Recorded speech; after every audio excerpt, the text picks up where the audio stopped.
Our next guest is here to stress the importance of being represented by an agent when dealing with investors. Please welcome the owner of Story Estates, Elizabeth Story. Well, should you sell your home to an investor? May seem like a good idea, but is it always the smartest move to make? Here to tell us, the champ, Elizabeth Story, is here in her purple. What's up, champ? What's up? How you doing? Thanks for having me.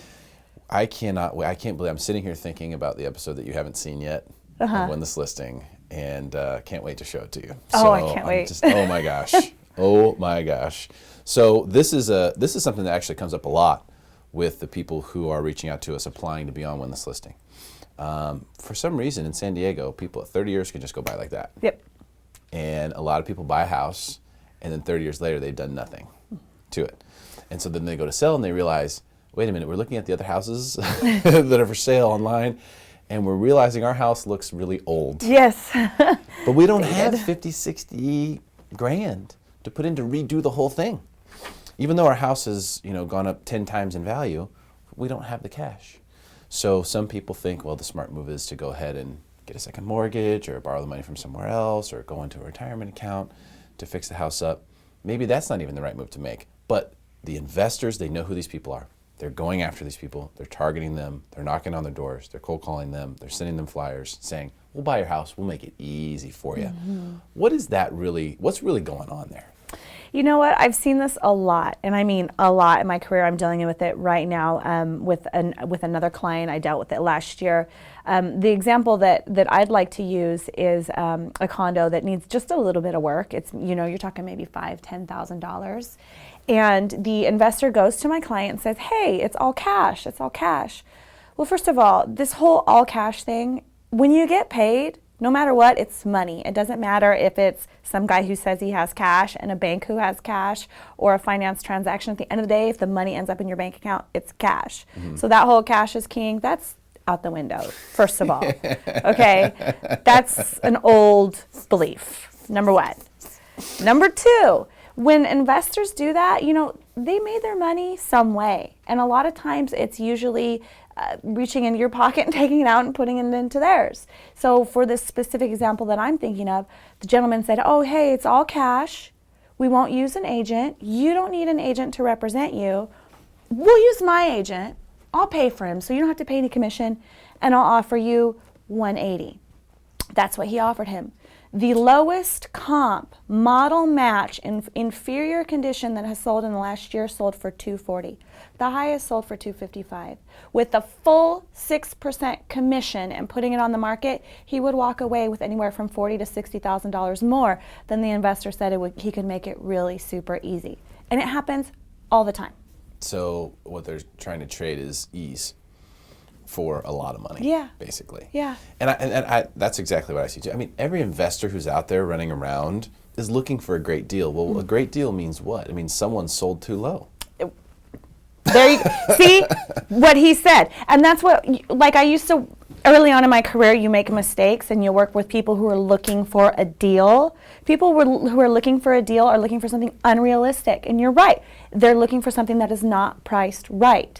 So don't work with those buyers because you'll run around forever, not going anywhere. But at the same time, if you're a seller and you're selling to an investor, they're looking for a deal, which translation, you're selling too low. They're looking for a great deal. Yeah, a great deal. You're right. Not a good deal. Yep. They pass on good deals. Right. They're looking for great deals because they have to make a lot of money. Right. In order to make it worth all the risk that they're going to take, in buying your house for cash, right? So. But that's just one side of the equation. I mean, from the seller's standpoint, there may be an instance you need the money desperately. They're foreclosing on your house tomorrow. There might be a situation, where you would have to concess some of your equity because you need that time so desperately. Yeah. But if you don't need the time so desperately, then you've got other options. Exactly. And the kind of thing, if there's anybody sitting out there listening to this video right now and you've got an investor saying, hey, I'll pay cash, you don't need an agent. No obligation, no hassle, just let me run the numbers for you and make sure that you're making a smart decision. And the other thing, like I told this particular client, he wanted to have his agent. He refuses to even do a transaction if he hires me. I would never trust somebody who doesn't want you to have your own representation. That agent represents him and he's trying to get a really good deal, and he doesn't want me over here saying, hey, you're losing money. So that's a situation where it's just better to just walk away. And that's part of the reason why you want representation. Right. You have someone who's working on your side of the deal. Right. Because a lot of times when these investors make offers, they're not saying that they're going to bring an agent into the equation at all. In fact, the big selling point that they try to tell you is that, hey, we're going to do this without an agent. We're going to save so much money. Right? That's part of the draw. We'll do it without the agent. You know, normally you as the seller, you'd be paying for that. So we're going to go ahead and knock that off the table. Yeah. And so they use that as a selling point, which sounds good on the other side right away initially, right? Oh, we're going to save 6%? Oh, wow, you've already saved me money. So it almost is oversold on both sides, and then you end up with a home seller who has no representation, and they get just torn apart in the inspection. Can we talk about how the normal process of this goes? Right. So, and there's a reason why over 90% of the population uses an agent, and there's a really valuable function of an agent. We're in a litigious state. Real estate is your biggest investment. There's a lot of paperwork and contracts involved, and there's civil codes that surround it. For example, if you have an HOA, there's actual civil code requirements for the documents that you have to provide to somebody. And if you don't have an agent who knows what they're doing, you might not fulfill your requirements and obligations as a seller, and then you could open yourself up to financial liability and lawsuits down the road just because you're trying to save 6%. And this whole 6% thing, that's another thing. It's basically a FSBO when you're selling to an investor. It's just they solicited you as opposed to the other way around. Well, the statistics show, this is on NAR, the National Association of Realtors, this is real factual data, FSBOs can sell anywhere from 10 to 17% under market value, and a full real estate commission is 6%. So still, at the end of the day, you're losing money. So the investor is trying to say they're going to make the process easier for you. There is no making the process easier. You're selling real property. It's going to take documents. It has to get recorded with the county recorder. You have to pay transfer tax. You have to pay stamps. You have to provide HOA docs. If you have a good agent, it is pretty easy. I mean, I'm going to make it as easy as I can. But I can guarantee you that the investor who wants to reach into your pocket is not really worried about how easy it's going to be for you. It's just something he's telling you to get in your pocket. He's hoping that you'll buy his pitch, Right. basically. That's exactly He's hoping it. that whatever it is that he's got to sell you, we're going to cut the agent out, we're going to do it fast, it's going to be easy, Yep. you don't have to clean the house up. Yep. He's hoping that those things will get you to trade time for a significant amount of money. Right.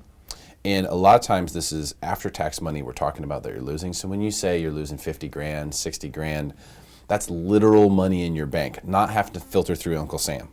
Like that's just cash money that would go directly into your bank if you were to get it. And that's why when you sell your home, it's so important to maximize value, because for a lot of people, that's the case. Yeah. You're not paying capital gains on that most of the time. So whatever amount you can get in additional just goes right into your bank. And Right. you never get to do that. Right. Ever. When do you get to make an investment or make $1 and not pay tax? Yeah. Ever, other than that. So that's why it's important regardless, but especially for people who have these dated homes, I think it's really a crucial moment to really take a look at it and go, all right, how do we do this? Yes. How do we go forth with our really dated home Right. and our tiny budget? And for the people who have the bigger renovations, because the example I gave was a really nominal renovation budget. As you know, I specialize in renovating to sell. I've had properties on the market in, a week or two with like a full scale, redo. I have a great HELOC program. So if it's a house where you've been living there for 30 years, 20 years, then I have a hunch it's got some really great equity. I can get you a HELOC fast, easy, it's tax deductible because it's a loan. We can put the renovations on the HELOC and then sell. And then you never ever have to take my word for it. I'm going to show you numbers. I'm going to say, hey, here's what you can sell for today. Here's what you can sell for in 30 days if we renovate it. And then you decide. And if at the end of the day that investor really is your best option, which I would bet 99.9% of the time is not, then you still have that option too. But no matter what, I always tell people, get the data, get the numbers, put the numbers in your hand and make sure you know what you're doing before you make that decision. And you'll give them those numbers. Absolutely, all day long. Give them those numbers for free so that you can help them make a decision that's best for them. Right. Before you sell that house, and I'm really talking to 92120 and the surrounding zip codes, okay? This seems to be the place where there's the most homes that haven't been touched in 30 years. Yep. But it's a place where there's been really great things have happened. I mean, appreciation has taken place. The neighborhood's continually, getting better. Very, very desirable, and really great places to live. I've lived in 92120, and for those particular people, take advantage. Take advantage of the opportunity before you go and sell to an investor, before you go and spend money on renovations that may not make your home any more valuable. A lot of times you might think, oh, well, this is the thing that we need to do, but you may get nothing back from doing that. Before you do that stuff, contact Elizabeth. She'll give you all the information you need for free to make a decision that's best for you and your family. Elizabeth Story, thank you so much for coming in today. Really appreciate you. Great to have you and see you again. That's all for this edition of Smarter San Diego TV. We'll be back again next week. Same time, same channel. We'll see you then. I thought I couldn't help myself. That's perfect. That's the one for sure. Absolutely.